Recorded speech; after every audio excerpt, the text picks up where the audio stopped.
आज का ये एपिसोड शुरू करने से पहले एक छोटी सी बात। क्या आप भी अपना पॉडकास्ट बनाने की सोच रहे हैं? तो एंकर ट्राई कीजिए। ये पॉडकास्ट बनाने का सबसे आसान तरीका है। नंबर 1, ये फ्री है। नंबर 2, इसमें कई सारे ऐसे टूल्स हैं जो आपको अपने फोन और कंप्यूटर पर रिकॉर्ड और एडिट करने की फैसिलिटी देते हैं। नंबर 3, आप अपने पॉडकास्ट को डिस्ट्रीब्यूट भी कर सकते हैं, जिससे इसे स्पॉटिफाई और दूसरे प्लेटफॉर्म पर सुना जा सके। तो डाउनलोड कीजिए फ्री एंकर ऐप या विजिट कीजिए anchor.fm पर अपना पॉडकास्ट स्टार्ट करने के लिए। ये तो थी एक छोटी सी जानकारी, और अब शुरू करते हैं एपिसोड का सिलसिला। तो आज के एपिसोड में लीजिए सुनिए आचार्य चतुर्सेन शास्त्री के लिखे उपन्यास वयम रक्षा माह का भाग 116 कूट योग, मेरी यानी समीर गोस्वामी की आवाज में। उषा का उदय हो रहा था। राम कटक सज रहा था, पर राम सब सेनानियों सहित व्याकुल भाव से बैठे परामर्श में मग्न थे। विभीषण, सुग्रीव, अंगद, जाम्बवंत, नल, नील, गय, द्विपद, ऋक्ष, वृषभ सभी सेनानायक गुल्मपति राघवेंद्र को घेरे आज होने वाले काल समर के संबंध में परामर्श कर रहे थे। लंका में युद्ध के नगाड़े गड़गड़ा रहे थे। राक्षसों के जय निनाद और हर्षोल्लास सुन सुनकर वानर सैन्य के मन में शंका का भूत बैठ रहा था। राम ने कहा, मित्र रक्षेंद्र, ये तो असाध्य साधन है। भला ये कैसे संभव हो सकता है कि दुर्जय मेघनाद का निरस्त्र वध किया जाए? ऐसा सुयोग हम पा ही कैसे सकते हैं? हाय, ये हमारा दुर्भाग्य ही समझना चाहिए कि सुरेंद्र का अनुग्रह और उमा हेमवती का प्रसाद पाकर भी हम उससे लाभान्वित नहीं हो रहे। रक्षेंद्र, कहो, अब तुम ही रघुवंश की डूबती नाव को पार लगा सकते हो। गदापाणि विभीषण गंभीर सोच में निमग्न हो गए। इसी समय वानर सैन्य को विस्मित करते हुए मारुति शर्मा को राम के सम्मुख ले आए। उन्होंने कहा, ये राक्षस बाला आपके पाद पद्म में कुछ कूट निवेदन करना चाहती है। राम ने कहा, कह भद्रे, मैं तेरा क्या प्रिय कर सकता हूं? शर्मा ने प्रथम राम लक्ष्मण को, फिर विभीषण को प्रणाम करके कहा, धर्मात्मा राक्षस राज विभीषण मुझे पहचानते हैं। पहले ये साक्षी दें तो मैं कूट निवेदन करूं। विभीषण ने कहा, मैं तुझे पहचानता हूं, तू शर्मा किंकरी है। मुझे स्मरण होता है तू अशोक वन की रक्षिका राक्षसी सैन्य की अधिष्ठात्री है, और वैदेही की किंकरी भी। ये भी मैंने सुना था। भगवती से सौहार्द रखने के कारण राक्षसेंद्र की धर्षणा भी पा चुकी है। तो राघवेंद्र प्रसन्न हो और किंकरी के वचन पर विश्वास करें। क्या मैं यहां सबके समक्ष कूट निवेदन करूं? कह भद्रे, ये सब हमारे विश्वस्त सेनापति हैं।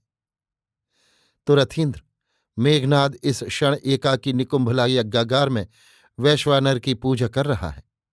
राघवेंद्र साहस करें तो इसी क्षण उसका निरस्त्र वध कर सकते हैं। बस ये क्षण चूके तो चूके। ये सुनते ही सौमित्र उछलकर खड़े हो गए।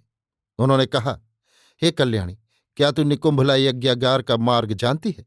क्या तू मार्ग बताकर अपना अनुग्रह शतगुण कर सकती है? गदापाणि राक्षस शिरोमणि धर्मात्मा विभीषण को आपका वरद सानिध्य प्राप्त है। ये चाहे तो आपको गुप्त रूप से अगम्य यज्ञागार में सशस्त्र निरस्त्र एकाकी रावणी के सम्मुख एक मुहूर्त में ही ले जाकर खड़ा कर सकते हैं। तो आर्य, अब विलंब मत कीजिए, अनुमति दीजिए, उषा का उदय हो रहा है। राम ने आर्द्र नयन होकर कहा, भाई, जिसे देखकर देव दैत्य सभी भयभीत होते हैं, जिसने देखते ही वानर कटक से रक्षित हमें बात की बात में शरविद्ध कर दो दो बार भूपतित किया, उसके सम्मुख तुम्हें कैसे जाने दूं? जिस विषधर के विष से देव नर तुरंत भस्म हो जाते हैं, कैसे मैं उसकी बामी में तुम्हें अकेला भेजूं? अरे सौमित्र, सीता के उद्धार का अब कुछ प्रयोजन नहीं है। मैंने व्यर्थ ही समुद्र पर सेतु बांध शत्रु मित्र के रक्त से पृथ्वी को रंगा। भाग्य दोष से मैंने राज्य पाट, माता पिता, बंधु बांधव सभी को खोया। इस मेरे अंधकार वृत्त जीवन में एक जनक सुता सीता ही दीपशिखा थी। स्वदृष्ट ने उसे भी बुझा दिया। अब एक तुम ही मेरी आशा के आधार हो। तुम्हें मैं नहीं खोऊंगा। चलो सौमित्र, वन को लौट चलें। लक्ष्मण ने कहा, आर्य, ये कैसे वचन मैं आपके मुंह से सुन रहा हूं? लंका का सौभाग्य सूर्य डूब गया। लंका के जगज्जयी सुभटों के शवों को गिद्ध और श्रगाल खा रहे हैं। लाइए देवास्त्र, मैं अभी इसी क्षण नराधम रावणी का हनन करता हूं। विभीषण ने अब धीर स्वर में कहा, राघव, सौमित्र ठीक कहते हैं। मैं उनके साथ हूं, आप चिंता न करें। शर्मा का कूट निवेदन बहुमूल्य है। ये भगवती की शुभ चिंतिका किंकरी है, इस पर संदेह का कोई कारण नहीं है। ये कूट योग हमें चूकना नहीं चाहिए। मित्र, राम ने संतप्त स्वर में कहा, जब मैंने पिता की आज्ञा से वन गमन किया तो वीरवर लक्ष्मण तरुण यौवन में सब सुखों को तिलांजलि दे स्वेच्छा से मेरे पीछे वन को चल दिए। तब माता सुमित्रा ने नयनाश्रुपात कर कहा था, राम, मेरे इस नयन मणि को, मेरे हृदय धन को यत्न से रखना। सो मैं अब इस भ्रातृ रत्न को कैसे संकट में डालूं? अथवा परिणाम जो हो सो हो, मैं भी तुम्हारे साथ चलूं। विभीषण ने कहा, महाराज, आप कातर न हो। धैर्य के कुछ क्षण ही आते हैं जब धैर्यवान की परीक्षा होती है। शर्मा का कूट योग बहुमूल्य है। अब आप हमें आज्ञा दीजिए, ये क्षण व्यर्थ ही जा रहे हैं।